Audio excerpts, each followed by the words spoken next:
आपल्या कुळाचे जे दैवत आहे त्यांना कधीही प्रसन्न आणि सक्रिय ठेवावं. का?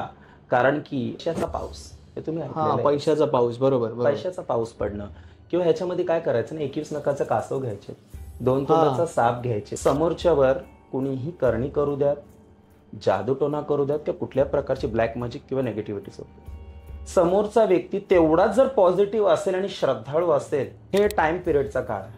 उदाहरणार्थ समजा आज कोणीतरी तो लिंबू उतरून त्या ठिकाणी ठेवलेला आहे आणि तो योगायोगाने त्या वेळाच्या त्या काळामध्ये जर कोणीतरी त्याच्यावर पाय ठेवला, कारण की ती एनर्जी शोधत असते, बरोबर, की कोणतरी मला एक शरीर भेटावं, तर त्या योगायोगाने जो काळावर त्याच्यावर पाय ठेवतो ते व्यक्ती, त्या व्यक्तीच्या शरीरामध्ये ती प्रवेश करते. नमस्कार महाराष्ट्र, आपण पाहताय MH टॉक्स, महाराष्ट्राच्या मातीचा आवाज. मी गणेश आयरे, तुमचा होस्ट. आज एक पॉडकास्ट घेऊन आलोय जो काहीसा वेगळा आहे आणि थरारक देखील आहे. तर आज आपण प्रवेश करणार आहोत एका अशा जगामध्ये जिथे श्रद्धा आहे तर भीती देखील आहे व अदृश्य शक्तींचा अनुभव देखील आहे. तर आज आपल्या सोबत आहेत एक असे व्यक्ती जे ह्या विषयावरती खोलवर जाऊन आले आहेत. तर काय खरं काय खोटं ते तुम्ही ठरवा, पण त्याआधी पहा, अनुभवा आणि विचार करा. तर आज आपण भेटणार आहोत गुरुवर्य त्रिलोकनाथजी यांना. तर नमस्कार सर. नमस्कार. तर आपण थोडक्यात तुमची माहिती, तुमचं जे काही क्षेत्र आहे ते आमच्या व्ह्युअर्सला सांगावे. सर्वांना नमस्कार, जय श्री महाकाल, नमो नारायण.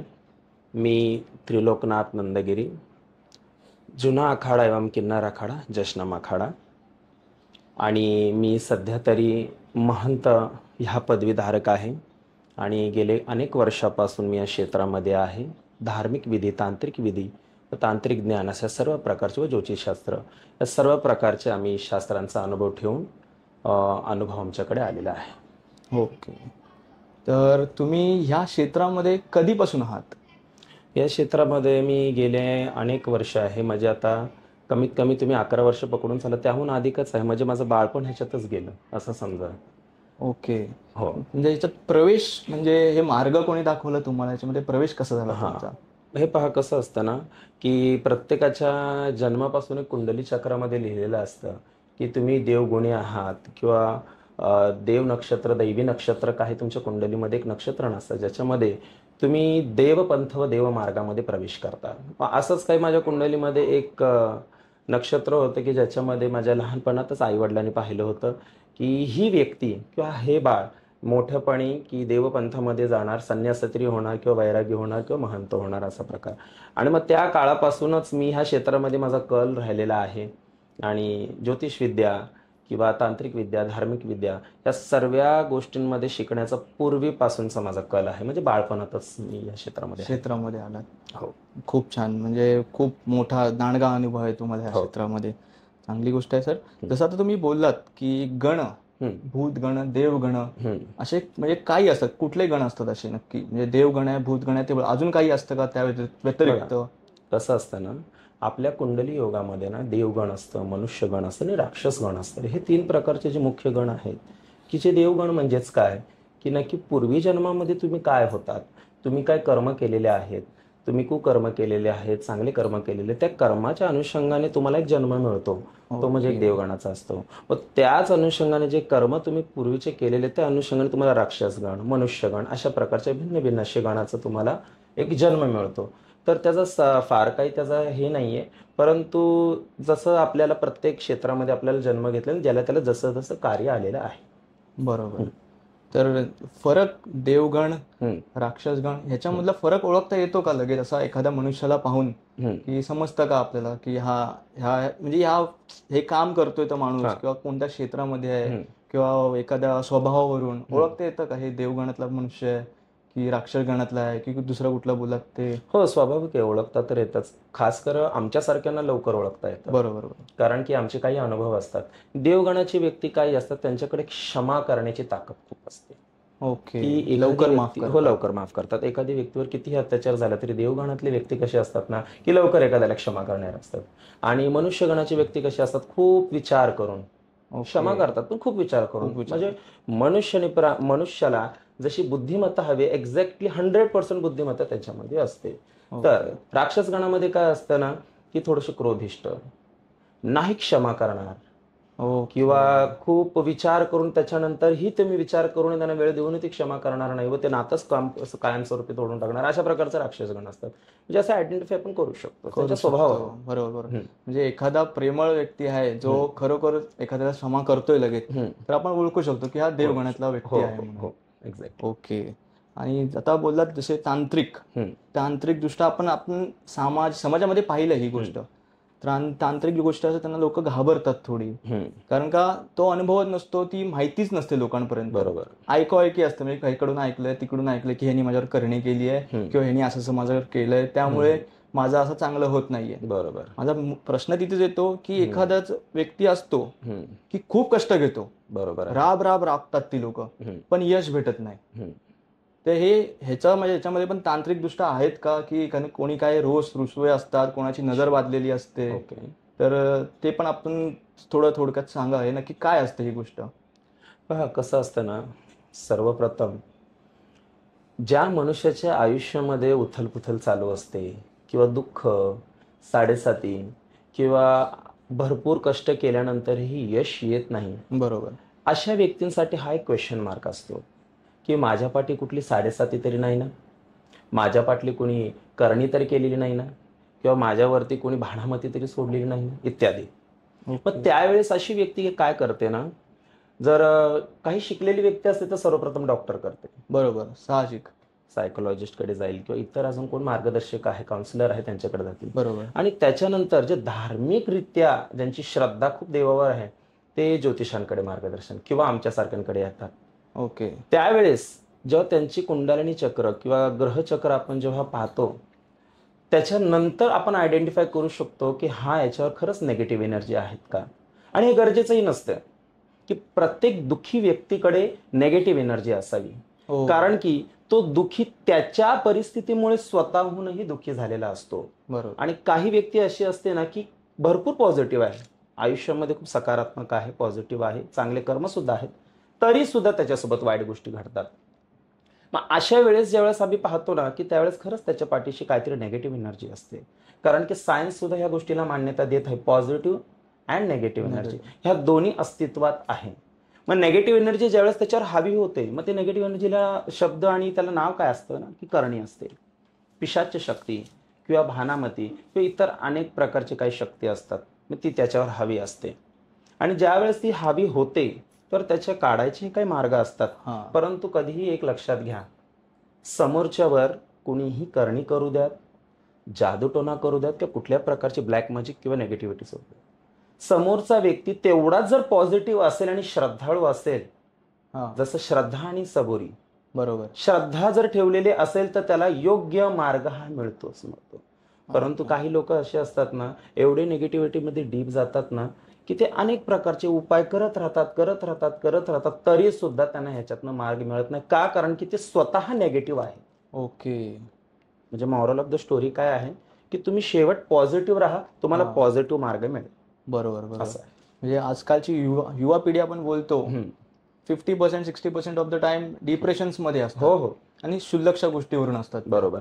कोणाचं ब्रेकअप झालं असतं त्यामुळे डिप्रेशनमध्ये जातात, बरोबर. कोणाचे मार्क्स आले नसतात का चांगले परीक्षामध्ये त्याच्यामुळे पण जातात, काही भांडणं छोटी मोठे त्याच्यातून पण जातात. बरोबर. आणि ते डीप डिप्रेशन्समध्ये जातात. बरोबर. आणि त्यामुळे ते स्वतः नेगेटिव्ह होऊन जातात, त्यामुळे ती नेगेटिव्ह एनर्जी पण त्यांच्या आजूबाजूला क्रिएट होते असं वाटतं. एक्झॅक्टली. बरोबर.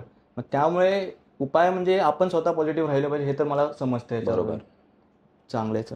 तर आता सर, करणीचं आपण बोललो, तांत्रिकदृष्ट्या बोललो, तर अजून एक तुम्ही शब्द वापरलात भानुमती म्हणून. भानुमती सोडली काय, तर तो काय प्रकार आहे? म्हणजे सोडली म्हणजे कोणी दुसरा व्यक्ती असं सोडतं की काय नक्की? बघा, भानामती ही काय आहे ना, भानामती एक पिशाचिनी आहे जी भगवान विष्णूच्या काही साक्षात्काराने जन्म घेतलेला आहे.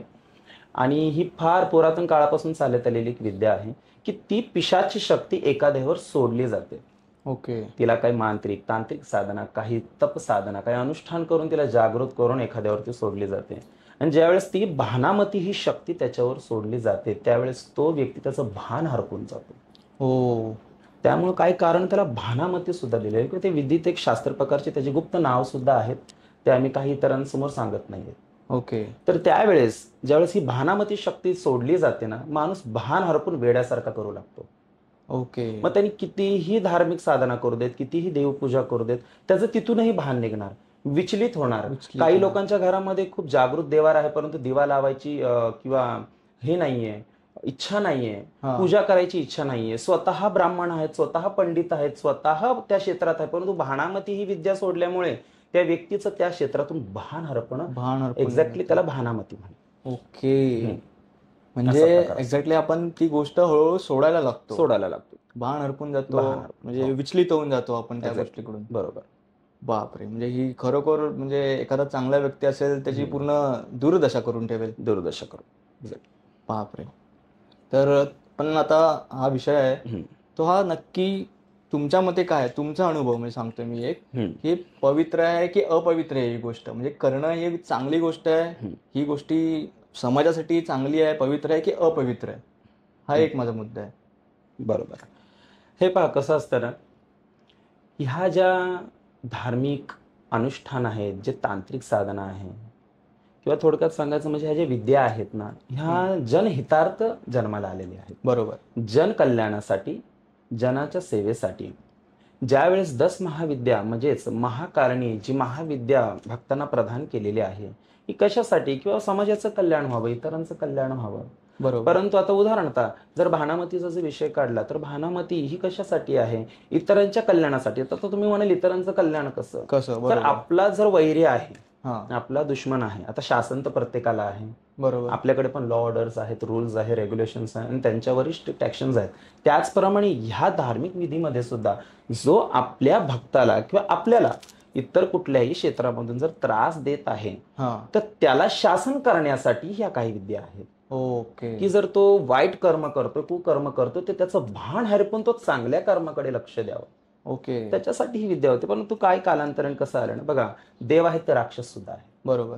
तर देवांची काय विद्या होती ती राक्षसांनी पण जप करायला चालू केली. मग राक्षसांनी त्याचा दुष्परिणाम चालू केला, की चांगल्या लोकांवर पण ती विद्या सोडायला चालू केली. मग असंच असतं ना, आता ज्याप्रमाणे आपण एखाद्या चांगल्या व्यक्तीला एखादं इंजेक्शन दिलं आणि त्याचे सगळे DNA त्याचे खराब होऊन ते इंजेक्शनच्या द्वारेच तो वागायला लागतो. बरोबर. त्याप्रमाणे हे असं प्रकार आहे. मग ते समोरच्याला ते हावी होऊन जातात, असं आहे. ओके. ओके. तुम्ही कोणता अनुभव घेतला याच्यामध्ये? म्हणजे काही अनुभव आलाय का असा की एखादा पूर्ण भटकलेला व्यक्ती असतो, तर तुमच्याकडे आलाय कधी आणि तुम्ही त्याला चांगला मार्ग दाखवलाय, असा कुठला अनुभव आहे का तुमच्याकडे? आमच्याकडे ते असे बरेच अनुभव आहे. मी एवढा जर तुम्हाला शेअर करायला गेलो तर खूप वेळ जाईल, तरी सुद्धा 1-2 काही अनुभव मी शेअर करतो तुमच्याशी. कसं आहे ना, आमच्याकडे जे व्यक्ती येतात ते त्यांचे बरेच दुःख घेऊन येतात. आता दुःख कुठल्या प्रकारे असतात? काही लोकांचे पैशाचे प्रॉब्लेम्स असतात, बरोबर. काही लोकांना खूप मोठा आजार असतो, काही लोकांच्या घरामध्ये खूप वातावरण विसकलेलं असतं. त्यावेळेस जसं मगाशी मी सांगितलं, आम्ही आधी आयडेंटिफाय करतो, आम्ही पाहतो, आधी कौल लावून पाहणं किंवा इतर कुंडली वाचून पाहणं, की नक्की त्याच्या आयुष्यामध्ये काय चाललेलं, की नक्की करणीचं आहे का, की इतर काही प्रकार आहे, की ग्रहांचा दोष आहे. ज्यावेळेस आपल्याला कळतं की ह्या व्यक्तीच्या पाठी कोणीतरी करणी कवटळ करण्याचा प्रयत्न केलेला आहे किंवा नेगेटिव्ह एनर्जी सोडलेली आहे, तर त्यावेळेस आम्ही काय करतो ना, सर्वप्रथम त्या व्यक्तीची ना ग्रह शांती करतो. ओके. ग्रह शांती म्हणजे काय? आपल्या आयुष्यामध्ये 9 ग्रह प्रत्येकाला लागू पडलेले आहेत. बरोबर. जे 9 ग्रहांच्या चालनेने आपण चालत आहोत, की त्यांचे जसे प्रभाव असतात त्याप्रमाणे आपलं जीवनशैली सुद्धा चेंज होत राहते किंवा स्थिर होत असते. त्यावेळेस आम्ही सर्वप्रथम त्यांची ग्रह शांती करतो. ग्रह शांती केल्याच्या नंतर एक असतो उतारा. उतारा जाणून घ्या. आता काही लोकांच्या मनामध्ये उतारा म्हटलं की एक वेगळंच चिन्ह उभं राहतं, जादूटोणं किंवा बरोबर. उतारा म्हणजे एक स्वच्छता, एक आंघोळ. ज्याप्रमाणे आपण एखादं काम करून येतो किंवा अंग मळलेलं असतं, आपण आंघोळीला जातो, आम्ही स्वतःला एकदम साबणाने वगैरे ठेवतो, फ्रेश होतो, त्याप्रमाणे ती आपण बॉडी क्लेन्स करतो. आपलं आत्म क्लेन्झिंगचं काय, ज्याला आपण ऑरा क्लेन्झिंग सुद्धा म्हणतो, की आपली बॉडी क्लीन होते पण आपलं आत्म क्लीन होत नाही. आपल्या आतमध्ये बसलेली जी चक्र शक्ती आहे ती नाही क्लीन होत. तर आम्ही काय करतो ना, काही वस्तू असतात, काही सामग्री असतात, त्या सामग्रीने काय करतो ना, आम्ही त्याचा ऑरा क्लीन करतो. ओके. त्याचा आत्म क्लीन करतो आणि त्याला त्याचा एक वेगळाच अनुभव स्वतः फील होतो, की खरंच की मी पहिलं असं मला एकदम डिप्रेशन व्हायचं, बर्डन व्हायचं, आणि त्याच्यानंतर आज मला एकदम फ्रेश वाटतं. हे आमच्या भक्तांचे खूप सारे अनुभव आहेत. आणि त्याच्यानंतर ना ह्याच्यामध्ये एक असे काही रेमेडीज आम्ही देतो ना, आता उदाहरणार्थ एक लिंबू असतो. आता लिंबूला पाहून पण काही लोकांच्या मनामध्ये अनेक काही प्रश्न येतात बरोबर. की लिंबू म्हटल्यावर काहीतरी वेगळा प्रकार नाही. हे काही लोकांच्या डोक्यामध्ये ना एक वेगळेच गोष्टी निर्माण झालेल्या आहेत की आता समाजात तो प्रकार चाललेलाच आहे. त्यामुळे तर लिंबू हा काय प्रकार आहे? लिंबू एक सिट्रिक ऍसिड आहे, त्याला आपण सिट्रस सुद्धा म्हणतो. आणि त्याच्यामध्ये एक इलेक्ट्रोमॅग्नेट म्हणून एक काहीतरी एक तत्व असतात की ते काय करतात ना, हे तत्व काय करतात तर कुठल्याही शक्तीला किंवा कुठल्याही एनर्जीला ऑब्झर्व करण्याची ताकद त्या लिंबूमध्ये असते. मग ती नेगेटिव्ह असू दे किंवा पॉझिटिव्ह असू दे. आता तुम्ही म्हणाल लिंबू, आता लिंबू दोन प्रकारे वापरले जातात. एक तर काळ्या जादूसाठी पण लिंबू वापरले जातात आणि कधी बघा देवघरामध्ये महाकाली जवळ किंवा दुर्गा मातेजवळ की तुळजाभवानी समोर सुद्धा हा लिंबू ठेवला जातो. याचा अर्थ हा जो एक लिंबू आहे हा दोन्ही काम करतो, ते ऑलराऊंडरचं काम करतात. मग तो लिंबू काय करतो ना की आपण त्याच्यावरनं समजा एकदा तो लिंबू उतरला की त्याच्या शरीरातला जो ब्लॅक ऑरा झालेला आहे की जी आत्मभ्रमिष्ट झालेली आहे ना ती संपूर्णपणे त्या लिंबामध्ये कैद होते. आलं का लक्षामध्ये? बरोबर. तर तो असा प्रकार असतो. ह्या अशा प्रकारेद्वारे आम्ही त्यांचं क्लेन्झिंग करतो आणि त्यांना एक स्वतः एक खूप छान अनुभव येतो. आणि त्याच्यानंतर आम्ही असाही अनुभव देतो. बघा कसं असतं ना, फक्त एक लिंबू काफी नसतो, तर माणसाला योग्य मार्गदर्शन सुद्धा काफी असतं. की समोरचा व्यक्ती आपल्याकडे आलाय की तो काहीतरी आपल्याला मार्ग मागतोय आणि आपण जेव्हा एक लिंबू उतरून त्याचा एक ऑरा क्लेन्स करतो त्यावेळेस त्याला शाब्दिक मदत करणं किंवा आम्ही तुमच्या पाठीशी आहोत, आम्ही तुमच्या सोबत आहोत, तुम्हाला कुठल्याही प्रकारचं जर मार्गदर्शन लागलं तर आमच्याकडे. त्यामुळे त्या व्यक्तीच्या बुद्धीला अनेक मदत मिळते, एक सपोर्ट मिळतो. कारण की त्या व्यक्तीला सपोर्ट नसतो तेव्हा तो आमच्याकडे आलेला असतो. बरोबर. आमचा support plus aura cleansing plus देवाची शक्ती, अशा प्रकारे त्याला 100% त्या व्यक्तीला आम्ही त्या घाणीतनं बाहेर काढण्याची ताकद ठेवतो. म्हणजे आंघोळ करतो आम्ही ती फक्त बाहेरून करतोय. ही एक आंघोळ समजा. उतारा म्हणजे एक प्रकारची आंघोळ, क्लेन्झिंग. बरोबर. तर उतारा तुम्ही बोललात, तर उतारा हा म्हणजे कोणत्या प्रकारे असतो, काय काय असतं? म्हणजे उतारा म्हणजे आपण त्याचं बोललात जसं आंघोळ करतो आम्ही पाणी घेतो आपण, बरोबर आहे. उतारा करतो म्हणजे काय जे ओवाळणी करतात वगैरे तसंच प्रकार असतो. पण तो कशासाठी काढला जातो, कोणत्या कोणत्या गोष्टीसाठी काढला जातो आणि काय काय असतं त्या उतारामध्ये? बरोबर, हे पण एक सांगावं. बघा कसं असतं ना, जसं मी मगाशी सांगितलं की एक वस्तू जी आहे म्हणजे तो लिंबू तो वारंवार वापरला जातो, परंतु त्याच्यामध्ये हे अनेक प्रकार आहेत. साधारण उतारा, मोठा उतारा, की हे दोन उतारे असे असतात ना. साधारण उतारा म्हणजे काय झालं की एखाद्या लहान बाळाला नजर लागली तर मीठ मोहऱ्या उतरून टाकतात. आपल्या आईला किंवा घरच्यांना वृद्धांना पाहिलं असेल की साधारण उतारा उतरून टाकल्या, मीठ मोहऱ्या उतरून टाकल्या किंवा घरात प्रवेश करताना सुद्धा बाळांवर उतरून टाकतो ते काय भाताची उंडी वगैरे. हो बरोबर. पण मुख्य उतारा, तांत्रिक उतारा किंवा अनुष्ठान, ह्याचा अर्थ काय आहे की ज्या वेळेस नारळ असतात, कुवाळा असतात, लिंब असतात किंवा असे अनेक काही वनस्पती असतात, त्या वनस्पतीद्वारे त्यांचा उतारा केला जातो. म्हणजेच की जी अंगावरची जी निगेटिव्ह एनर्जी आहे ती निगेटिव्ह एनर्जीला ऑब्झर्व करायचंय, कैद करायचंय, तर ते काय वस्तू आहेत त्याला अभिमंत्रित करून महाकालीच्या किंवा भैरवाच्या व इतर दशमहाविद्येच्या कुठल्याही मंत्रसाधनेद्वारे त्याला अभिमंत्रित करून त्याला चार्ज करून त्या वस्तूंना आपण उतरावं लागतं. असं नाही की बाबा बाजारातून लिंबू आणला आणि त्यांच्या अंगावरून उतरला तर ते काम करतं, असा काही प्रकार नसतो. आधी त्याला चार्ज करावं लागतं. बरोबर. हे जेव्हा चार्ज होतात, जेव्हा जगदंबाची किंवा कुठल्याही प्रकारची दैवी शक्ती त्याच्यामध्ये उतरते, त्याच्यानंतरच ते वस्तू काम करतात आणि तो उतारा केला जातो. उतारा म्हणजे काय? त्याच्या अंगावरून ती वस्तू ओवाळायची. आता साधारण आपण औक्षण करतो म्हणजे आरती करतो तर आपण ती ज्योत फिरवतो. ज्योत फिरवणं म्हणजे काय? काही लोकांना आरती म्हणजे एक दैवी पूजा, नाही, ती दैवी पूजा नाहीये. आरती म्हणजे काय आहे की हे परब्रह्मा किंवा हे गणराय, आता उदाहरणार्थ गणपतीची आरती करतात, हे गणराय तुला कुणाची नजर असेल तर ती नजर निघो म्हणून ती ओवाळली जाते. आणि ती जी ज्योत ओवाळतात ना, तर एक ऑरा असतो बाप्पाच्या अवतीभोवती जो दृष्ट लागलेला असतो, की मूर्ती खूप सुंदर असते. तर ती जी ज्योत काय करते ना, ती ऑराला जाळून टाकते. जो नेगेटिव्ह एनर्जी असते ना त्याला अशी जाळून टाकते. आरती अशी ओवाळलीच का जाते? ती उभीच का धरत नाही? ओवाळलीच का जाते? कारण की आपला ऑरा अवतीभोवती आहे, तो सर्कल आहे पूर्ण शरीराचा, तर त्याला पूर्णपणे तो ओवाळला जातो. म्हणजे तो सुद्धा एक प्रकारचा उतारा आहे, हे लक्षात घ्या. कधी बघा दारामध्ये कोण आपलं प्रमुख पाहुणे येतंय तर आपण त्यांना आरती करतो. घरात कोण बसले किंवा स्पेशल गेस्ट आलेले आहेत ते जाऊ दे, आता राखीच्या वेळेसच बहीण भावाला ओवाळते. याचा अर्थ काय? भावाची दृष्ट काढतीये. दृष्ट काढणं म्हणजेच उतारा, उतारा काढणं म्हणजेच दृष्ट काढणं. बरोबर. म्हणजे हा उतारा हा शब्द आता चुकीचा वापरला गेला. एक्झॅक्टली. कारण का आरती करणं हे एक पॉझिटिव्ह एनर्जीसाठी म्हणजे सुरक्षा भेटली पाहिजे, जी निगेटिव्ह एनर्जी आहे ती निघून गेली पाहिजे. गेली पाहिजे. बरोबर. ओके. म्हणजे खूप खूप म्हणजे डीप वरती आहे खरं बघायचं, कारण का हे नॉर्मल गोष्टी माहिती नाहीत. आपण नाही. जेव्हा नॉर्मली रस्त्यावरती वगैरे चालत असतो आपण पाहतो खूप वेळेला की कुठे नारळ ठेवला असतो किंवा असं कपड्यामध्ये बांधून किंवा कशाने म्हणून काय काय गोष्टी ठेवलेल्या असतात. बरोबर. तर लोक घाबरतात तिथून जाण्यासाठी. हे कसं आहे ना बघा, लोकांची ती आहे ना आता विचार झालेली आहे, अरे बापरे तो उतारा पडलेला आहे. बरोबर. परंतु उतारा जेवढा हानिकारक नाहीये तेवढा तो कचरा हानिकारक आहे. आता उदाहरणार्थ कचरापेटीमध्ये कचरा आहे, बरोबर. आलं का लक्षामध्ये. उतारा हा काय आहे ना, त्याची निगेटिव्ह एनर्जी उतरून त्याच्यामध्ये आलेली आहे, आलं का लक्षामध्ये. हा. ती एनर्जी तिथे राहून दुसरीकडे निघून पण जाणार, कारण की एनर्जीला बॉडी हवी असते. हा. ती एक नॉन लिव्हिंग थिंग मध्ये कधीच राहू शकत नाही. एनर्जीला बॉडी हवी आहे, हो. तर ती माणसाच्या शरीरामध्ये प्रवेश करणार. ओके. ती कुठल्या नारळामध्ये किंवा लिंबूमध्ये जास्त काळ थांबणार नाही. नाही. आणि जर पॉझिटिव्ह उदाहरणार्थ आपण घरामध्ये नारळ पुसतो, कारण त्या देवांना आपण त्याच्यामध्ये बसवलेलं आहे हे लक्षात ठेवा. आणि देवांना आपण सांगतो की देवा तुम्ही अनंत कालासाठी माझ्या या घरामध्ये थांबा, आणि ते देव राहतात. परंतु खऱ्या अर्थाने देव त्याच्यात आहेत का? नाही, देव माणसामध्ये आहे. बरोबर. त्याचप्रमाणे एनर्जी माणसात आहे, तर त्याच्यामध्ये कशाला. काही लोकांना घाबरायची गरज नाहीये. बरोबर. आलं का लक्षामध्ये. लिंबाला नारळांना घाबरण्यापेक्षा ना आपण ते कचरकुंडीमध्ये टाकलेला जो कचरा आहे की तो रस्त्यावर पडला त्याला घाबरलेले कितीतरी. ओके.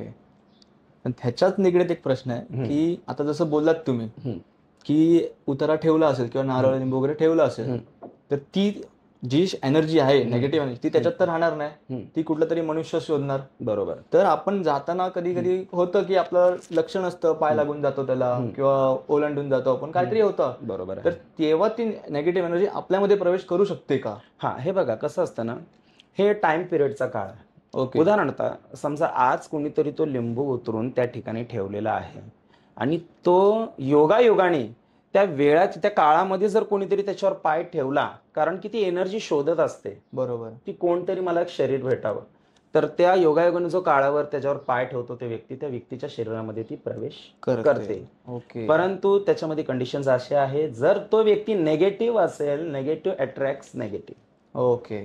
आणि जर तो व्यक्ती आमच्यासारखा असेल, पॉझिटिव्ह आहे, विधिविधान आहेत, कवच आहे, शक्ती आहे, तर आम्ही कितीही असे उतारे ओलांडून जातो, आम्हाला काहीही होत नाही. ओके. त्यांना ते लायक शरीर हवं असतं, हे लक्षात ठेवा. ते पण नेगेटिव्ह शरीरच शोधत असतं. नेगेटिव्ह शरीर शोध. आता तुम्ही बोललात, तुम्ही तर मोठे आहेत, गुरुवारी आहेत. आमच्यासारखे सामान्य व्यक्ती असेल एखादा, जर त्यांनी एखाद्या वेळेस समजाचा पाहिला एखादा उतारा आणि जात असेल जवळपास, तर आपण कोणता फील आपल्यात घ्यावा की आपल्याकडे ती निगेटिव्ह एनर्जी आली नाही पाहिजे. कधी कधी आपण टेन्शन मध्ये असतो, आपल्या लक्षात नसते ह्या गोष्टी, आपण जात असतो तिकडून, तेव्हा काय फील असावं मनामध्ये? बघा कसं असतात ना, एनर्जी दोन प्रकारचे आपल्याकडे कवच असावे एनर्जीसाठी. एक तर मानसिक, आणि एक आपण बोलतात ना की आपल्याकडे काहीतरी कवच असलं पाहिजे. मानसिक म्हणजे काय असतं ना की अंतरात भक्ती आणि श्रद्धा की मला काहीच होणार नाही. आणि दुसरं आपल्याला फिजिकली कवच असावं. जसं ही रुद्राक्षाची माळ आहे, हे कवच आहे, किंवा दंडकडा आहे, किंवा हे काय मनगटाला, किंवा हे रत्नांच्या काय अंगुठ्या आहेत, हे काय करतात तर ह्या पॉझिटिव्ह एनर्जी आपल्याला प्रोटेक्ट करत असतात, आपला ऑरा क्लीन करण्याचं काम करतात. आणि ज्याचा ऑरा स्ट्रॉंग आहे, ऑरा म्हणजे काय, एक प्रकारचं कवच जे आपल्याला दिसत नाही. ओके. ते कवच असतं ना, ते त्या कवचमुळे सुद्धा ती एनर्जी आपल्यामध्ये प्रवेश करत नाही. ओके. आलं का लक्षामध्ये. आणि तुमच्याकडे कवच नाहीये, परंतु तुमचं अंतर्मन खूप सुंदर आहे, शक्ती, तुमची भक्ती, तुमचा विश्वास अटूट आहे, तरी सुद्धा ती एनर्जी प्रवेश करणार नाही. हा, अशा वेळेस असेही काही कंडिशन्स आम्ही पाहिलेले आहेत की भक्त आहे, मनामध्ये खूप शक्ती आहे, जगदंबेवर भरोसा आहे, देवावर भरोसा आहे, पण त्याला सुद्धा ती शक्ती प्रवेश करते नाही म्हणूनही जमणार नाही, कारण आमचा तो अनुभव सुद्धा आहे. ज्यावेळेस ती शक्ती त्याला प्रवेश करते, फरक एवढाच असतो, शक्ती त्याच्या शरीरात प्रवेश करते परंतु त्याला काही हानी देत नाही. ओके. हे लक्षात घ्या. म्हणजे काही हानी होत नाही त्याला. हो, हानी होत नाही. आणि 100% निगेटिव्ह व्यक्ती आहे आणि त्याला ते शक्तीने प्रवेश केलेला आहे, तर 100% त्याला नुकसान होतातच. बापरे. किंवा कधी जाड व्यक्ती आहे, घरगुती एकदम हेल्दी व्यक्ती आहे, आणि कळालं की महिन्याभरातच त्याची एकदम तब्येत खालावली आहे आणि त्याचा अंग सुकत चाललेलं आहे, त्याला वाईट वाईट विचित्र स्वप्न पडतायत. बरोबर. तर समजून जायचं की ह्याला पूर्णपणे नेगेटिव्हिटीने घेरलेलं आहे, जर त्या उताराचा ओलांडण्याला वेळ काळ असेल तरच, अन्यथा नाही. असा प्रकार असतो. आता जो उल्लेख केलात वेळ काळ, तर आपण पाहतो भरपूर वेळेला हे सगळी कामं रात्रीचीच होतात का? कारण का मोस्टली भूत पिशाच आपण बोलतो की रात्रीचेच, घरातले तर सगळेच सांगतात बरोबर. की रात्री बाहेर जाऊ नका, रात्री बाहेर जाऊ नका, एक वेळ असते त्या वेळेला जाऊ नका. तर ती वेळ कशी कोणती असते आणि ते रात्रीच होतं का की दिवसा पण याचा इफेक्ट जाणवतो? बघा, गरजेचं नाही रात्रीच होतो का, दुपारच्या 12ला सुद्धा अनेक उग्र शक्ती सक्रिय असतात. ओके, दुपारच्या 12ला पण? हो. तुम्ही हे सुद्धा ऐकलं असेल पूर्वजांकडून की 12च्या ठोक्यावर बाहेर पडू नको, उन्हाचा कार आहे बाहेर पडू नको. त्याची कारणं काय आहेत की काही शक्ती असतात जे उग्र असतात. आणि हे लक्षात ठेवा, जे दिवसाच्या ज्या शक्ती असतात ना, ती शक्ती कुठली असते ते सुद्धा मी तुमच्याशी शेअर करतो. आता उदाहरण, त्याला ब्रह्मराक्षस सुद्धा म्हणलं जातं. ब्रह्मराक्षस? काही ब्राह्मण आहेत आणि ते वारलेले आहेत, काही पंडित आहेत ते वारलेले आहेत, किंवा आमच्यासारखे काही तांत्रिक आहेत किंवा ज्ञानी आहेत आणि ते वारलेले आहेत. तर त्यांचा जो फिरायचा काळ आहे त्यांच्या आत्म्याला, की ते तडपडून वारलेले आहेत किंवा काही आत्महत्या केलेली, त्यांना ब्रह्मराक्षस म्हणून पदवी मिळते. ओके. तर तो ब्रह्मराक्षस ना दिवसभराच्या कालावधीमध्ये सुद्धा फिरतो आणि रात्र कालावधीमध्ये सुद्धा फिरतो. म्हणजे तो एक प्रकारचा राजा असतो. ओके. कारण की त्यांनी जीवनामध्ये सिद्धीकरण प्राप्त केलेले असतात, काही शक्ती प्राप्त केलेली असतात. तर तो दिवसात सुद्धा फिरतो. म्हणजे ते भूत पिशाच्य दिवसा सुद्धा फिरले जातात. आता रात्रीचे जे पिशाच्य फिरतात ते म्हणजे आपले साधारण जे आहे, जे तडपडून मारलेले आहेत किंवा जे इतर क्षेत्रांमध्ये असतात, किंवा ते गरजेचं नाही की ते पंडित असावं, ते कोणी असावं, ते कोणी मारलेले असतात, ते पूर्ण रात्रीच्या काळामध्ये फिरतात. परंतु ते आताचं कसं आहे की ते निर्मनुष्य ठिकाणी ते असतात. हे लक्षात घ्या. हो, निर्मनुष्य ठिकाणी. आपण म्हणाल की आपण माणसाचा घोळका आहे आणि तिथे ती पिशाच्य शक्ती आहे, चान्सेस खूप कमी असतात. ओके. हे लक्षात घ्या. कारण की त्यांना सुद्धा बंधन आहे, त्यांना पण लॉज अँड ऑर्डर्स आहेत. ओके. हे लक्षात, जोपर्यंत तिथे म्हणजे किर्र शांतता बोलतो आपण, तशी लागते त्यांना, तशी लागते. ओके. आणि हे जे आता बोललात रात्रीचे फिरतात, ते मृत्यू पावलेले असतात ऍक्सिडेंट मध्ये वगैरे किंवा आत्महत्या केलेली असते, तेच असतात का ही लोक? हो. किंवा दुसऱ्या काही शक्ती असतात? पिशाच्य योनी, प्रेत योनी कुणाला प्राप्त होते? ज्या व्यक्तींनी आत्महत्या केलेली असते, ओके, किंवा ज्यांचा ऍक्सिडेंट झालेला असतं, किंवा वेळेच्या आधीच त्यांना मृत्यू आलेला असतं, ती लोकच पिशाच्य बनतात. वेळेच्या आधी मृत्यू आलेला असतं? म्हणजे उदाहरण, तर त्याचं वय त्याच्या यंग एज मध्ये, म्हणजे 60 वर्ष किंवा 70 वर्ष जगणार आहे आणि त्याला मरण आलं 25 वयामध्ये, तर जोपर्यंत त्याचा तो काळ पूर्ण होत नाही तोपर्यंत तो फिरत राहणार. हा असा प्रकार आहे. म्हणजे जर त्याचं आयुष्य 60 वर्ष होतं आणि तो लवकर मरण पावला तर तो ते आयुष्य पूर्ण होईपर्यंत फिरत राहणार. मग त्याच्या आत्म्याला शांती वगैरे? त्याला भरपूर काही कर्मकांड आहेत. त्यासाठी तर्पण आहे, पिंडदान आहे, हवन आहे, भरपूर काही प्रकारचे कर्मकांड असतात. Okay okay.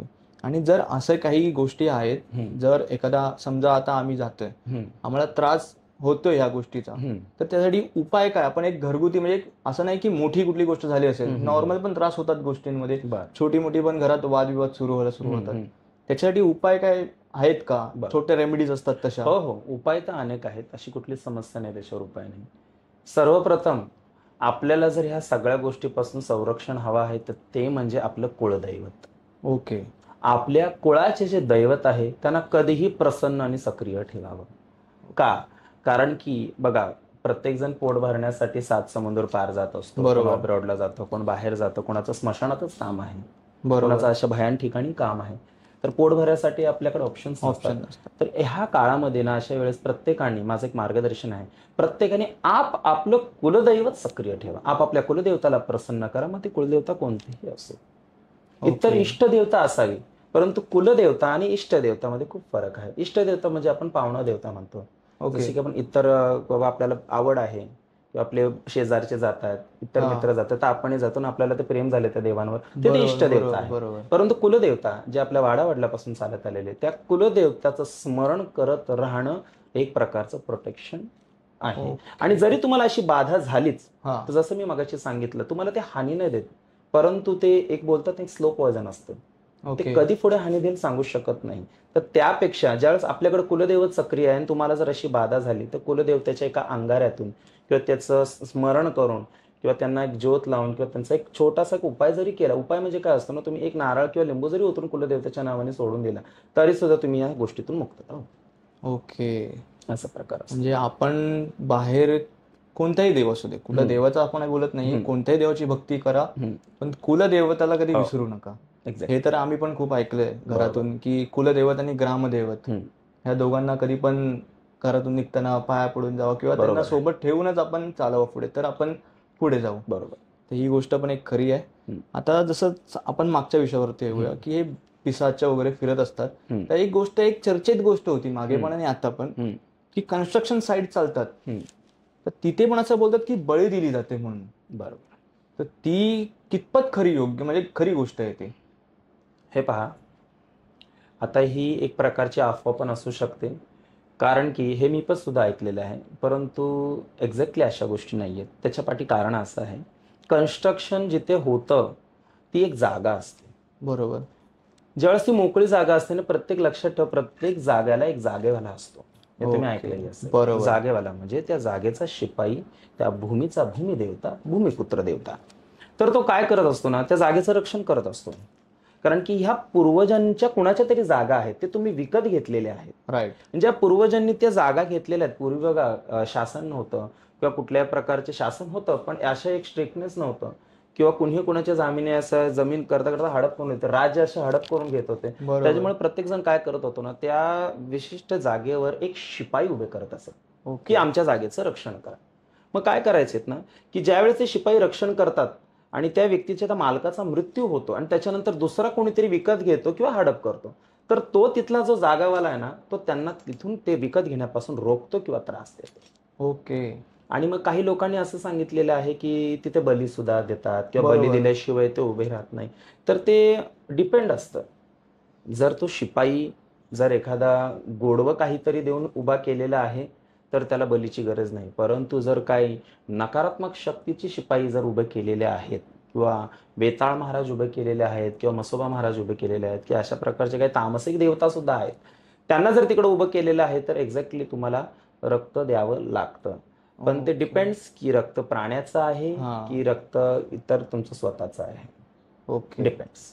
मग अशा प्रकारे त्या कन्स्ट्रक्शन साईटवर पूजा किंवा ती आधी आज्ञा घ्यावी लागते, ती साधना द्यावी लागते, त्याच्यानंतर तो जागेवाला शांत देतो, नाही तर तो त्रास करतो. ओके. म्हणजे ही गोष्ट बघायला गेलं तर थोडीफार खरी आहे. खरी आहे. जर जो जागेवाला, जसं बोललात आपण, जागेवाला आहे त्याचं मागणं जोपर्यंत आपण त्याला देत नाही एक्झॅक्टली. किंवा काय असेल ते करत नाही, जे काय तोपर्यंत असेल त्रास ते देणार. त्रास देणार. हो. बरोबर. आता जर तुम्ही एक उल्लेख केला शिपाई म्हणून, तर ते शिपाई म्हणजे नक्की काय असतं? काय रूप असतं कोणाचं? की म्हणजे प्रकार आहे एक शिपाई म्हणून, की काय आहे नक्की त्याचं म्हणणं काय? शिपाई हा हे काय म्हणजे वर्डिंगचं म्हणणं काय? शिपाई म्हणजे काय एक्झॅक्टली, एक कॉमन भाषेमध्ये बोललं गेलं तर वॉचमॅन. ओके. तो वॉच ठेवतो शिपाई. आणि तो शिपाई कुठल्या प्रकारे असतो ना, की पूर्वी आपल्या देवतांमध्ये ना, पूर्वजांनी असे देवता सिद्ध करून ठेवलेले, ज्याला उपदेवता म्हणतो, भैरव देवता म्हणतो. आता भैरवला आम्ही क्षेत्रपाल म्हणतो. क्षेत्रपाल म्हणजे शिपाई, म्हणजे त्या क्षेत्राचं पालन करता. तर भैरवाचे अनेक प्रकार आहेत, जसे 52 भैरव आहेत. त्या 52 भैरवांमध्ये असे काही भैरव आहेत जे उग्र भैरव आहेत. ओके. जे उग्र भैरव काय करतात ना, की ते उभे असतात, रक्षण करतात, परंतु त्यांचं तामसिक भोजन सुद्धा ते घेतात. ओके. असं मग त्या प्रकारे हे शिपाई असतात. त्याला क्षेत्रपाल सुद्धा म्हणतो आणि त्याला सिद्ध करूनच त्या क्षेत्रामध्ये बसवलं जातं. काही लोक नागदेवतांना सुद्धा क्षेत्रपाल किंवा शिपाई म्हणून बसवतात. बरोबर. आपण हा एक विषय आता जसं तुम्ही बोलात किती 54 भैरव, 52 भैरव. 52 भैरव. तसंच अजून एक विषय मी ऐकला होता की 64 छेडा की असं काहीतरी, 64 जोगणी. 64 जोगणी. जोगणी तो ह्याचा म्हणजे हे दोन्ही मिसमॅच होणारे गोष्टी आहेत का, म्हणजे सेम आहे की एकच काय आहे. वेगळे? म्हणजे कसं आहे ना, शिवाचे जे अवतार झाले, उग्र अवतार, त्यांनी 52 भैरव झाले. ओके. आणि आई साहेबांचे जे उग्र अवतार आहेत ते 64 योगिन्या तयार झाले. ओके. हे युद्धासाठी तयार झालेले गण आहेत आणि ते अजूनही आहेत. त्याचा वापर साधना करून आपापली कामं करण्यासाठी वापरले जातात. असा प्रकार आहे.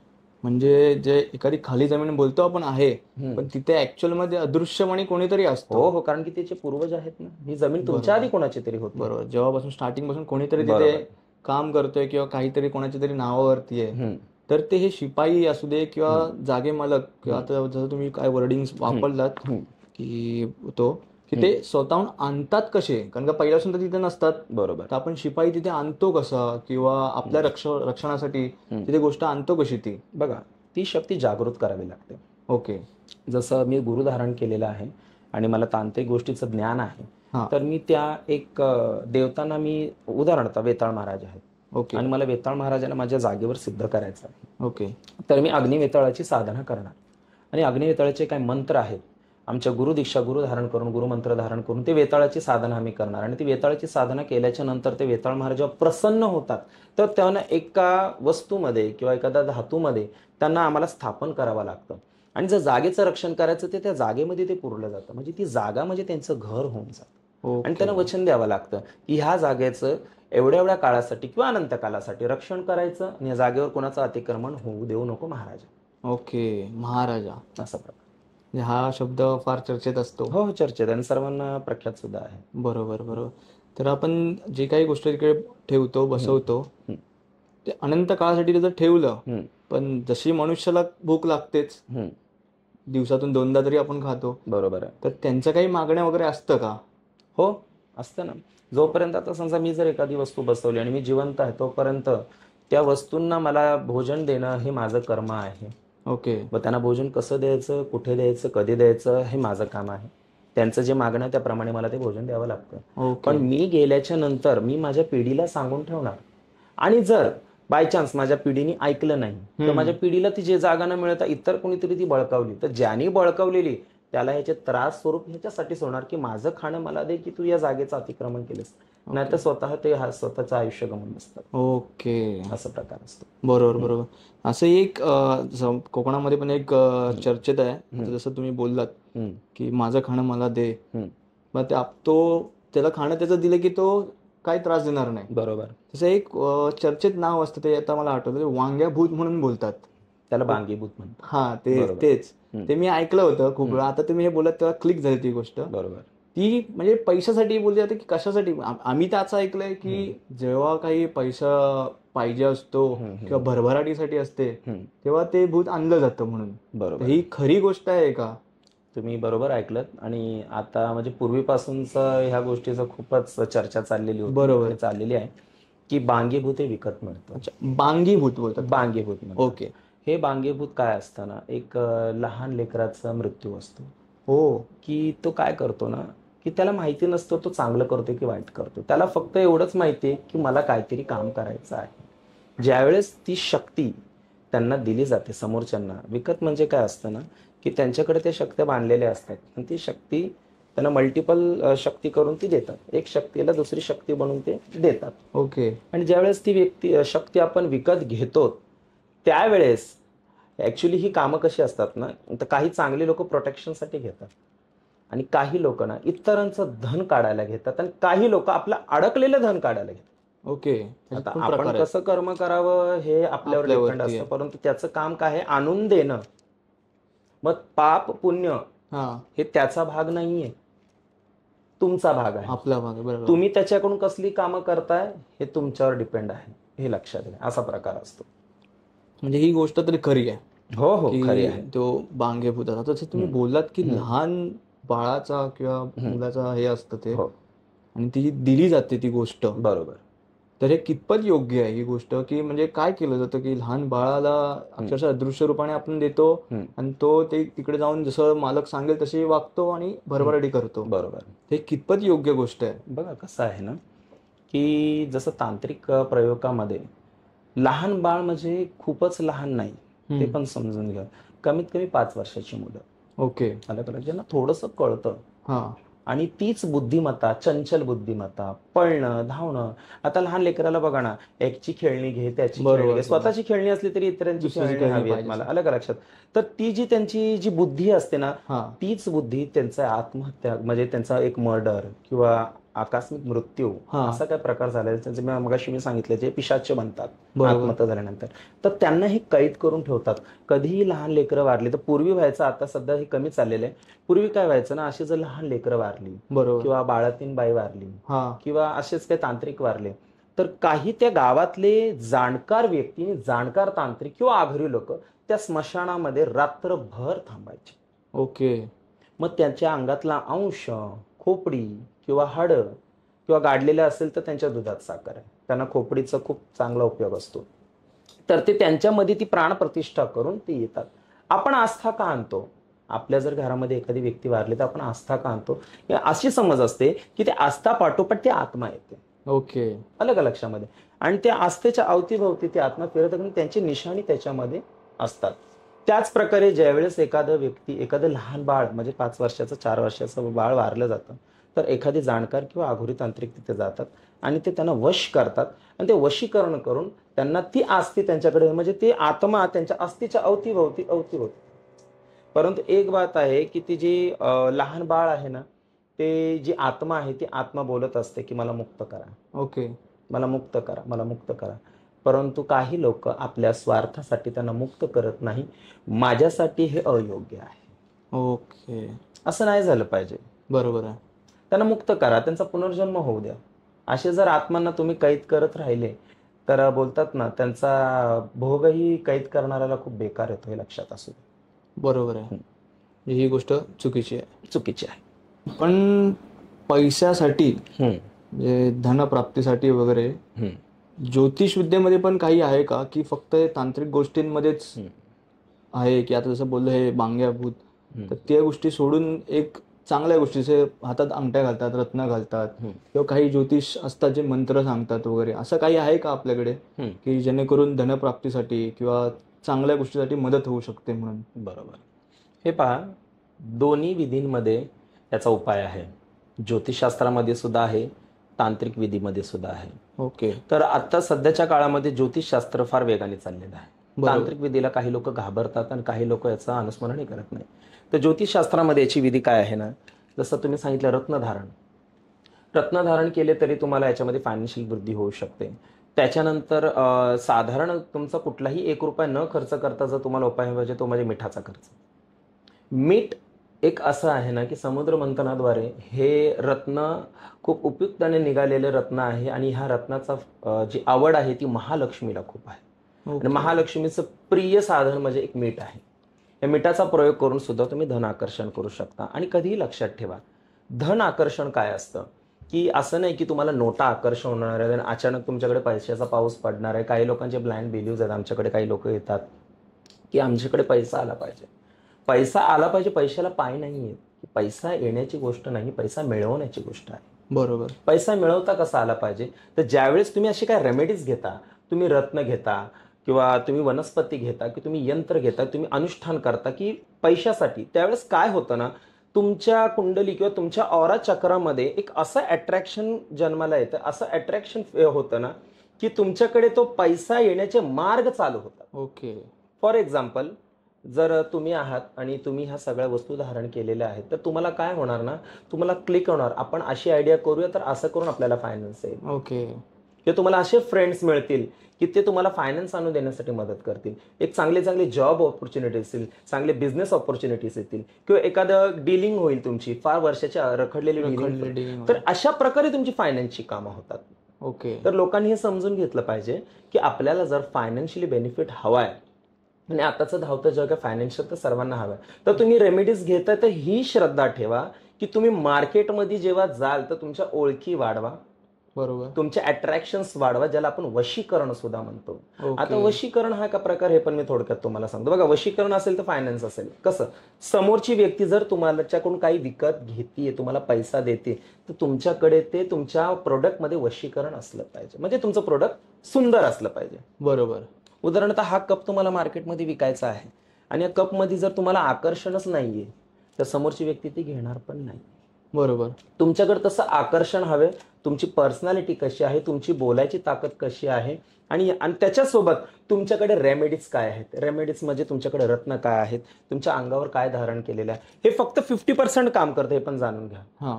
कुठलीच वनस्पती, कुठलीच आकर्षण सिद्धी 100% काम करत नाही. नाही. काही लोकांचं ह्याच्यामुळे तांत्रिक लोकांची नावं खराब झालेली आहेत. ओके. किंवा काही ज्योतिषांकडे कंप्लेंट सुद्धा जातात, गुरुजी मी धारण केलं परंतु मला काहीच बेनिफिट नाही. त्यांना बेनिफिट येऊन गेलेला असतो, परंतु ते आळशी असतात काही लोक, की ओके. नाही, तो पैसा माझ्या घरपर्यंत आला पाहिजे. असं कधीच होत नाही. ओके. फक्त 50% तुमचं कार्य होणार, 50% तुमची मेहनत. मेहनत. 50+50 100%, आणि तुम्हाला तो फायनान्शियल रिझल्ट येतो. बरोबर. बरोबर. असा प्रकार असतो. म्हणजे मार्ग दाखवण्याचं काम करते. मार्ग दाखवण्याचं काम करतो. आणि त्याच्यानंतर दुसरा प्रयोग आला तांत्रिक प्रयोग. हां. तर तांत्रिक प्रयोगामध्ये ना, मध्यंतरी भरपूर ह्या गोष्टी पसरल्या होत्या आणि आता सरकारमुळे ह्या गोष्टी बॅन सुद्धा केलेल्या आहेत. पैशाचा पाऊस. हे तुम्ही हा, ऐकलेलं आहे. पैशाचा पाऊस. बरोबर बरोबर. पैशाचा पाऊस पडणं, किंवा ह्याच्यामध्ये काय करायचं ना, 21 नखाचं कासव घ्यायचे, 2 हा. तोंडाचा साप घ्यायचे, आलं का लक्षामध्ये, आणि त्यांचं रिंगण मांडून त्या कासवाला, त्या सर्पाला त्याच्यावर बांधून ठेवून ते मंत्राद्वारे उभं राहायचं, आणि उभं राहून ते धन आकर्षण करून एक ड्रम भरायचे, त्या ड्रम खाली ड्रम असायचे, त्याला सिद्ध करून ते ड्रम ठेवायचे, आणि त्याच्यामध्ये ते पैसा यायचा. परंतु तो पैसा आकाशातून न पडता कुठल्या तरी बँकेतून किंवा कुठल्या तरी गोदाममधून तो पैसा त्याच्यामध्ये जमा व्हायचा. ऍक्च्युअल मध्ये जमा व्हायचा. ऍक्च्युअल मध्ये जमा होतो, ही विधी सुद्धा आहे. परंतु ह्या सगळ्या गोष्टीला बॅन करण्यात आलं. का बॅन करण्यात आलं? ही इलिगल प्रोसेस आहे. बरोबर. एखाद्याचा कमवलेला पैसा, एखाद्याची कमवलेली रक्कम तांत्रिक साधनेद्वारे आपण आपल्याकडे घ्यायची, ही चुकीची आहे. त्याच्यानंतर जसं बांगी चेड्याचं काम सांगितलं, की तो दुसऱ्यांचं धन आपल्याकडे वळून घेतो, ते सुद्धा चुकीचं आहे. की इतरांचा पैसा, इतरांचं धन, इतरांचा जमवलेला, तुम्ही माझ्याकडे असे काही अनुभव आहेत, माझ्याकडे जजमेंट येतात, लॉकरमध्ये ठेवलेला पैसा 3 दिवसात गायब झाला. बापरे. लॉकरमध्ये ठेवलेला पैसा. मग त्या व्यक्तीने ना असं कॅमेरा केला ना, आणि अशा गोष्टी वॉच केल्या ना, त्या नंबराचा फोटो काढला पैशाचा, त्याचे वारंवार पैसे गायबच व्हायचे. 3 दिवसाच्या आत ते पैसे गायब व्हायचे.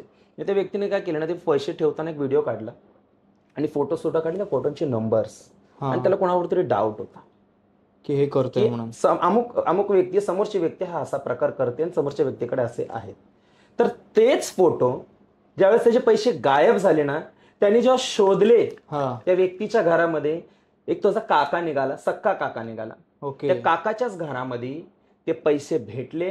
ज्यावेळेस व्यवहार होत होते काय कारण, तेच नंबर, तेच नोटा, आणि त्यांनी खानाखुना करून ठेवलेला. तेव्हा त्यांनी, तो विश्वास करणारा व्यक्ती नव्हता, आलं का लक्षामध्ये, मिलमध्ये काम करणारी एक सुशिक्षित व्यक्ती होती, आणि त्या व्यक्तीने ज्यावेळेस हे पाहिलं, बरोबर, त्यावेळेस त्याला विश्वास बसला की अशा प्रकारच्या वस्तू होतात, ही घटना सुद्धा होते. ही माझ्याकडे खूप वर्ष, म्हणजे कमीत कमी 7 वर्ष झाली ही केस माझ्याकडे आली होती. बापरे. असे सुद्धा प्रकार होतात. म्हणजे तिजोरीत ठेवलेला पैसा पण सुरक्षित नाही, सुरक्षित नाही. जर असं कोणी करणार असेल, तांत्रिक प्रयोग, ज्योतिषशास्त्रामध्ये असे प्रयोग होत नाहीत. हे तांत्रिक प्रयोग, म्हणजे भरपूर चुकीची गोष्ट आहे बघायला गेलं तर. चुकीची गोष्ट आहे. कारण का आपण एवढं मेहनतीने कमवणार पैसा आणि तो ठेवणार, एक्झॅक्टली, आणि ते कोणी असा क्षुल्लक रेमेडीज वरून घेऊन जात आहे. बरोबर.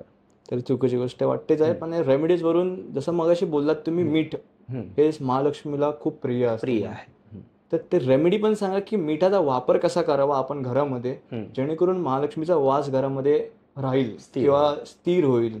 हे बघा कसं असतं ना, मीठ अनेक प्रकारचे असतात. म्हणजे साधारणतः आता आपण कॉमनली 2 प्रकारचे मीठ पाहतोय, काळं मीठ आणि सफेद मीठ. बरोबर. सफेद मीठ म्हणजे काही प्रकारचं आयोडीन किंवा काही प्रकारचे केमिकल्स वगैरे त्याचा समावेश असतो, आणि काळं मीठ जे आहे ना, हे खूप ओरिजिनल आहे. ओके. आणि खरं आहे. याच्यामध्ये कुठल्याच प्रकारचं केमिकल नाही, खडेच्या स्वरूपात सुद्धा येतं. बरोबर. तुम्हाला महालक्ष्मी आकर्षण करायचे आहे ना, तर तुमच्या देवाऱ्याच्या दिशेला, जिथं तुमचं देवघर आहे त्याच्या बाजूला जर तो खडा ठेवला तरी सुद्धा तुमचं धन आकर्षण होतं. तुमच्या तिजोरीच्या ठिकाणी लाल कपड्यामध्ये जर बांधून ठेवलं तरी सुद्धा धन आकर्षण होतं. आणि जर तुम्हाला नेगेटिव्हिटी तुमच्या घराची काढायची आहे, तर काचेचं भांडं, त्या काचेच्या भांड्यामध्ये काळं मीठ, त्याची पावडर किंवा मिठाचा खडा पाण्यामध्ये टाकून जर ठेवलं तरी सुद्धा तुमच्या घरातली नेगेटिव्ह एनर्जी संपते आणि तुमच्याकडे धन आकर्षण होण्याचे मार्ग असतो. आणि आंघोळीच्या पाण्यामध्ये नीतिनियमाने जर तुम्ही काळ्या मिठाचा वापर केला तरी सुद्धा तुमचा ऑरा क्लीन होतो, एक प्रकारचा उतारा होतो. जसं मगाशी मी सांगितलं की आंघोळ एक प्रकारचा उतारा आहे, आणि आपल्याकडे फायनान्स आणि धन आकर्षण होण्याची खूप चान्सेस वाढतो. म्हणजे हे घरगुती एक रेमेडी आहे, सोपा आणि निशुल्क उपाय. निशुल्क उपाय, बरोबर. आंघोळ करताना आंघोळीच्या पाण्यामध्ये पण टाकू शकतो आपण. हो. बापरे, ही खूप चांगली गोष्ट आहे. म्हणजे एक नॉर्मल रेमेडी आहे जे सगळेजण घरी करू शकतात, सर्वजण. आणि त्याचा काही म्हणजे असं चुकीचं नाहीये, त्यामध्ये काही चुकीचं नाहीये. आणि जर तुम्हाला तुमचं जिथे तुम्ही धन ठेवता किंवा तुम्हाला वारंवार तुमचा खर्च जास्त होतो, मॅनेजमेंट होत नाहीये, तर तुम्ही ती जागा मिठाच्या पाण्याने, काळ्या मिठाच्या पाण्याने जर पुसून गेली तर तरी सुद्धा त्या जागेमध्ये अशी एक पॉवर येते ना की तुम्हाला तिथे सारखं हात लावायला होत नाहीये. ओके. की तुमचं एक मॅनेजमेंट होतं. पण एक लक्षात ठेवा, हे फक्त 50% होतं. बरोबर. 100% नाही. बाकीचा 50% आपल्यावर आहे. आपल्याला मॅनेजमेंट करायचं, आपली बुद्धी स्थिर ठेवायची आणि आपला ऑरा फ्रेश ठेवायचा आणि हॅपी ठेवायचा. बरोबर. मगाचपासून बोलल्याप्रमाणे ती गोष्ट समजली. कितीही रेमेडीज केले आपण तरी ते 50%च असतात. एक्झॅक्टली. आपलं काय करायचंय, आपण कसं वागायचंय, आपण थोडं लेझीनेस सोडून जर प्रयत्न केले तर ते 100% जायला कुठे राहत या नाही समाजामध्ये अजूनही अशी काही लोक आहेत जे 100% अवलंबून आहेत या रेमेडीजवर. रेमेडीजवरती. आणि मला त्यांना सांगायचं आहे की तुम्ही 100% अवलंबून राहू नका, ओन्ली 50%. का? कारण की हे धावतं पळतं जग आहे. जर साधना आणि उपासना करूनच जर सर्व जिंकता आलं असतं तर आमचे राजे छत्रपती शिव महाराजांनी युद्धामध्ये तलवार हातात धरली नसती. बरोबर आहे, बरोबर आहे. एकदम एकदम बरोबर आहे. मेसेज आहे माझा. जर जर सर्वच असं हे करून भेटलं असतं हम्म. तर लढाया कशा केल्या असत्या. आता शिवाजी महाराजांचं नाव घेतलं, छत्रपतींचं तुम्ही नाव घेतलं, त्यांना तर असं बोलतात की तुळजाभवानी साक्षात दर्शन दिलं होतं Exactly. तुळजाभवानी. बरोबर आहे. तर त्यांना तर दर्शन देऊन ते एवढ्या लढाया लढत होत्या, तलवार त्यांना घेऊन 50% जीवाची बाजी. मार्गदर्शन मिळत होतं. बरोबर. त्यांना बुद्धी. आता काही लोक असं पण म्हणले होते की महाराजांच्या मुखावर आईसाहेबांचा वास होता, म्हणजे ते ब्रह्मचैतन्य वाणी सिद्ध होती. ओके. ते जे बोलत असत ते खरं होत असत, त्यांना दृष्टांत होत असत, त्यांना एक सिक्स सेन्स, जसं आपण बोलतो ना चैतन्य सिद्धी, की उद्या काय घडणार आहे ह्याची पूर्व कल्पना कुणीतरी येऊन सांगणे किंवा स्वप्नामध्ये दिसणे, बरोबर. ही शक्ती महाराजांकडे होती. हे लक्षात ठेवा. ओके, बरोबर. जसं आता आपण उल्लेख केलात की स्वप्नामध्ये दिसेल, तर स्वप्न पण भरपूर प्रकारची असतात. म्हणजे रात्री काही स्वप्न पडतात अशी की पाणीच पाणी दिसतं, नदी दिसते, किंवा सर्प दिसतं, किंवा कोणाचा मृत्यू झालेला दिसतो, आपलं जीवलग असतं त्यांचा मृत्यू झालेला दिसतो. बरोबर आहे. तर हे कितपत खरं आहे, म्हणजे आपण कसं समजावं की बाबा हे मला आज स्वप्न पडलंय, हे मला एक इंटेन्शन देतंय पुढे काही गोष्ट होणार आहे, चांगली असो किंवा वाईट असो. बरोबर. तर ही कितपत खरी आणि असेल तर आपण कसं समजावं त्या गोष्टीला. सर्वप्रथम तुम्ही जाणून घ्या स्वप्न म्हणजे काय. आपण जेव्हा झोपेच्या अवस्थेत असतो त्यावेळेस आपला आत्मा पूर्णपणे शांत असतो. फक्त बुद्धीची जी शक्ती आहे, अचेतनात्मक शक्ती आहे, अवचेतन शक्ती, ती आपल्यामध्ये नसते. ओके. आपण जे कर्म केलेले असतात ना ते कर्माकडे जाते ती. फॉर एक्झाम्पल, आपण जर डॉक्टरकडे जाऊन आलेलो आहे आणि आपलं ऑपरेशन झालेलं आहे, तर आपली जी शक्ती आहे बुद्धी तीच पाहणार. का? कारण की आपण काल दवाखान्यातून आलोय आणि आज घरी येऊन झोपलोय, तर आपण दवाखान्याचेच विचार करून झोपलेलो आहे. तर आपली बुद्धी काय करते ना, आपल्या त्या दवाखान्याच्या रिलेटेड आपल्याला सर्व साक्षात्कार दाखवते. ओके. नंबर 1. दुसऱ्यांदा खोल विचार म्हणजे हा युनिव्हर्स आहे. Law of attraction. Law of attraction काय म्हणतो, तुम्ही जे युनिव्हर्सकडे मागाल ते युनिव्हर्स तुम्हाला देतं. ओके. आणि ज्यावेळेस देतं ना तर आधी संकेत देतं की हे तुझ्याकडे येणार आहे, याची भविष्यवाणी करतं. म्हणजे काही लोकांना जल दिसणं, जलमध्ये धन आकर्षण होणार असेल तर जल दिसतं, कारण की तुम्ही कधीतरी युनिव्हर्सकडे धन मागितलेलं आहे. युनिव्हर्स म्हणजे काय? निसर्ग म्हणजे काय? देवता. बरोबर. तुम्ही त्या अमुक देवताकडे मागितलेलं आहे की मला धन यावं, मला पैसा यावा. तर ज्यावेळेस तुम्ही झोपी जाता ही प्रार्थना केल्याच्या नंतर, त्यावेळेस तुमच्याकडे येणार की नाही येणार याची पूर्व सूचना निसर्ग आपल्याला ह्या स्वप्नाद्वारे देत असतं. हे लक्षात घ्या. ओके. मग याचे अर्थ भिन्न भिन्न असू शकतात. काही लोकांना सर्पाचं स्वप्न येतं तर त्याला कालसर्प आहे ही कुंडली सांगते त्यांना. निसर्ग सांगतो तुला कालसर्प आहे. किंवा काहींचे पूर्वज सर्पाच्या रूपात येतात, काहींचा जागावाला सर्पाच्या रूपात येतो. हे त्यांच्या कर्मावर डिपेंड आहे, त्यांच्या कामांवर, त्यांच्या पूर्वजांच्या गोष्टींवर डिपेंड आहे. बघा, सगळेच स्वप्नांचे अर्थ एकसारखे लागत नाहीत, हे लक्षात घ्या. सर्वांच्या कर्मानुसार त्यांना ती फलप्राप्ती असते, त्यामुळे ते स्वप्न तसे. तर ते तुम्हाला जाणून घ्यावं लागतं की नक्की आपल्या ह्याचा अर्थ काय आहे. ओके. म्हणजे स्वप्नाचे पण जे आता बोलतो आपण, स्वप्न पडलं ते काही अर्थात आपल्याला सांगत असतात गोष्टी. बरोबर. सूचना देत असतात. काही सावध करतात, काही पूर्व सूचना देतात, किंवा काही भविष्य सांगतात, अमुक अमुक गोष्टी घडणार आहेत. ओके. आणि जर तुमच्याकडे चैतन्य शक्ती आहे, सिद्धीकरण आहे, कुठल्या तरी दैवी शक्तीचा वास तुमच्यावर आहे, तर तुम्हाला वारंवार तुम्हाला पूर्व सूचना देत असतातच. जसं आमच्याकडे एखादी व्यक्ती आली आणि त्या व्यक्तीने खूप हृदयापासून देवीला गारणं घातलेलं असतं की आई आमचं अमुक अमुक नवस पूर्ण होते, तर त्याच रात्रीला जेव्हा मी झोपी जातो ना, मला स्वप्नात ती व्यक्ती येते आणि त्या व्यक्तीसोबत काय घडणार आहे ते सगळ्या गोष्टी मला स्वप्नामध्ये दिसतात. ओके. त्याच्यावरून मी जागृत होतो की हा, ह्या व्यक्तीने अंतःकरणातून देवीला सांगितलेलं आहे. मग त्याच पर्टिक्युलर व्यक्तीचं आई जगदंबा सगळं काय डोळ्यासमोर स्वप्नामध्ये येऊन सांगतो. किंवा माझ्यावर काय घात होणार असेल किंवा माझे काय वैरी दुश्मन असतील तर ते काय माझ्याविषयी कट रस्ते असते मला स्वप्नात येऊन सांगणार. ओके. हा असा प्रकार. म्हणजे स्वप्न एक खूप सुंदर असं मेसेज आहे आणि आपल्याला सावध करण्याची एक गोष्ट आहे. बापरे. असं आहे. जसं आता तुम्ही उल्लेख केलात की जर तुम्हाला येऊन स्वप्नात सांगतात देवी वगैरे, बरोबर, तुम्हाला सांगतात, तुम्हाला दृष्टिकोन देतात, एक तुम्हाला दिसतं का असं कोणी समोरचा एखादा व्यक्ती तुमच्याकडे आला असेल तर त्याचा बॅकग्राऊंड काय आहे किंवा कुठल्या अडचणीतून तो चाललाय तो व्यक्ती किंवा त्याची माइंडसेट कशी झाली आहे, विचलित का झालाय काय, ते तुम्हाला स्वतःहून दिसतं का, असे दृष्टांत येतो? बघा कसं असतं ना, ज्यावेळेस एखादी व्यक्ती आपल्याकडे त्याचं मत घेऊन येते किंवा दुःख घेऊन येते, सर्वप्रथम माइंड रीडिंग म्हणून एक विद्या आहे, ज्याला आपण मन ओळखणं सुद्धा म्हणतो. कसं असतं ना, त्याचा जो ऑरा असतो ना, डोळे बंद केल्याच्या नंतर त्याचा ऑरा दिसू लागतो. ओके. ऑराचे काही रंग आहेत, negative energy, positive energy.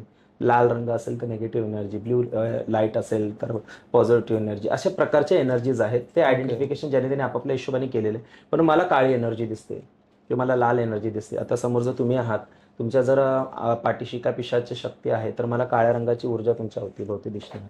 Okay. आणि त्याच्यानंतर तुमच्या पाठीशी जर दैवी शक्ती आहे, तर ती दैवी शक्तीच एक पांढरी ऊर्जा दिसणार. म्हणजे एक सायन्स मिळते. एक्झॅक्टली 100% आपल्याला काहीच दिसत नाही. 100% काहीच दिसत नाही की तुमच्यासोबत काय चाललंय, तुमच्यासोबत काय घडणार, परंतु तुमच्या खाणाखुणा दिसतात. ओके.